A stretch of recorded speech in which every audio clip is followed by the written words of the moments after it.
de Luxe Paris, métier d'art, métier de luxe. Maxime de Rambure, bonjour. Bonjour. Vous êtes responsable développement du tapissier d'ameublement de l'atelier SD. L'atelier SD, je dis tapissier, mais pas seulement, on va voir ça dans un instant. On finit notre petite série, si j'ose dire, sur ce salon du patrimoine culturel qui se tient au Carrousel du Louvre jusqu'à dimanche soir, et où on retrouve quelques-uns des savoir-faire des métiers d'art. Ce qui est intéressant dans votre atelier SD, c'est finalement une entreprise qui marche sur deux pattes, deux savoir-faire, et ça, c'est pas donné à tout le monde, c'est que dans l'histoire, à un moment donné, l'ébénisterie a rencontré la tapisserie d'ameublement, c'est bien ça? Exactement, vous touchez du doigt quelque chose qui est important pour nous. L'atelier date de 1938. Il a démarré sur l'ébénisterie. Il y avait une galerie d'art qui allait avec et un atelier d'ébénisterie, donc restauration de meubles anciens et d'objets d'art, qui travaillait uniquement pour la galerie. Petit à petit, la galerie a fermé dans les années 80. Mon oncle a repris l'ébénisterie fin des années 90. Donc là, on est encore sur de la mono-activité. Et depuis 5 ans maintenant, on est aussi tapissier. Une opportunité s'est créée dans le quartier d'embaucher un chef d'atelier qui avait 30 ans d'expérience dans de très grandes maisons. Et on s'est dit qu'on avait les mêmes clients. En plus, la tapisserie était à la même adresse. Donc il y avait une très forte synergie. Souvent, les meubles allaient d'un atelier à l'autre. Donc autant se mettre ensemble finalement. Parce que voilà. C'est ce que vous proposez. Hein. Vous avez du mobilier d'époque ou de style, vous souhaitez le rénover, le revaloriser, l'embellir. On vous confie le bébé et vous vous en occupez du coup de A à Z. De A à Z. Vous permettez de faire. Pourquoi vous êtes spécialisé? Pourquoi ça c'était au départ, mais vous restez dans cette idée de rénovation, restauration. C'est la logique, effectivement, c'est de dire au client, vous nous l'amenez, il faut le retapisser, s'il est décollé ou s'il y a de la marqueterie à refaire, on s'en occupe de A à Z, ça reste dans nos locaux. Alors les deux ateliers sont à 150 mètres l'un de l'autre, donc ça fait un petit trajet, mais c'est pas énorme. Et on gère du début à la fin la prestation, il n'y a pas de prestataire externe, donc on diminue les risques, on gère les délais. Et du coup, est-ce que ça apporte un plus du côté des savoir-faire à ces métiers? Parce qu'on sait souvent que de toute façon les objets vont passer de main en main, mais est-ce que du coup il y a des échanges? Est-ce que les ébénistes échangeant avec les tapissiers d'ameublement ont permis d'innover peut-être? Énormément, surtout côté ébénisterie. Donc c'est mon oncle l'ébéniste. Il vient souvent nous voir quand il restaure un fauteuil et nous pose des questions sur les parties sur lesquelles on va fixer le tissu, parce qu'il y a énormément de clous qui vont être mis dedans.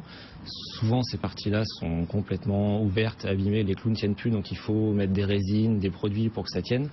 Et régulièrement, quand il les restaure, il nous appelle, on fait des essais, on voit si les clous rentrent, si les résines ne se cassent pas, et ça permet au fur et à mesure d'avancer la restauration tout en sachant que ça va fonctionner et que ça va être cohérent, qu'il n'y a pas de mauvaise surprise à la fin au moment où on met les premiers clous. Si la traverse se fissure, on recommence tout.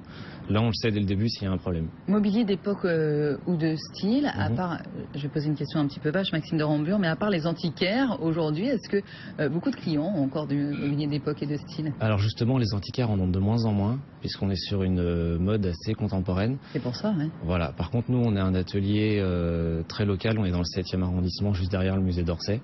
On a la chance de travailler pour des collections privées, des clients qui ont encore cette fibre, ce goût de l'ancien, qui ont beaucoup de meubles de valeur, de meubles estampillés. Ils sont d'ailleurs beaucoup plus souvent d'époque que de style. Et donc nous, le fait que les antiquaires travaillent du contemporain ne nous pose pas énormément de problèmes, puisque historiquement notre clientèle depuis 20 ou 30 ans est essentiellement particulière. Alors qu'est-ce que vous allez, on disait vous serez présent, vous êtes présent d'ailleurs au patrimoine. Oui. C'est en ce moment hein, le salon du patrimoine culturel au Carrousel du Louvre, c'est jusqu'à dimanche soir. Oui. Qu'est-ce que vous nous proposez, qu'est-ce que vous montrez?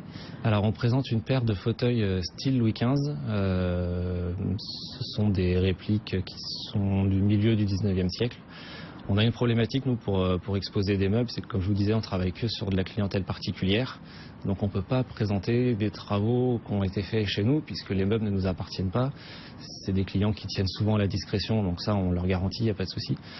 On a fait restaurer en ébénisterie et en tapisserie deux fauteuils Louis XV, avec une très belle soierie de la manufacture Tassinari et Châtel à Lyon, qui est très connue dans ce milieu-là. Et donc j'invite tout le monde à venir les voir. Est-ce que vous acceptez aussi, vous parliez du contemporain tout à l'heure, Maxime de Rambure, est-ce que chez l'atelier SD, vous acceptez aussi, j'imagine que oui, mais justement de mettre cette touche contemporaine par exemple, de revisiter avec des tissus beaucoup plus contemporains, voire de transformer un petit peu un meuble ancien pour qu'il change d'allure?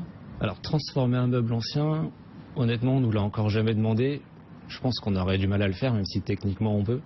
Pour ce qui est des tissus, il y a aucun problème.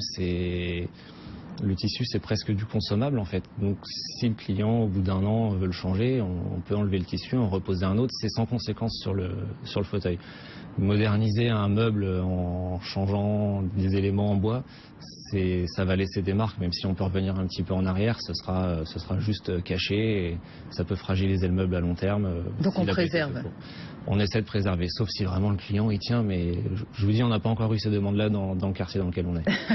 J'aime bien comment vous précisez, dans le quartier dans lequel voilà. Nous sommes. En tout cas, effectivement, l'atelier SD, c'est dans le 7e, et donc on peut vous retrouver au Salon du Patrimoine Culturel International, c'est au Carrousel du Louvre jusqu'à dimanche soir. Dimanche soir, exactement. Merci Maxime de Rambure. Merci à vous.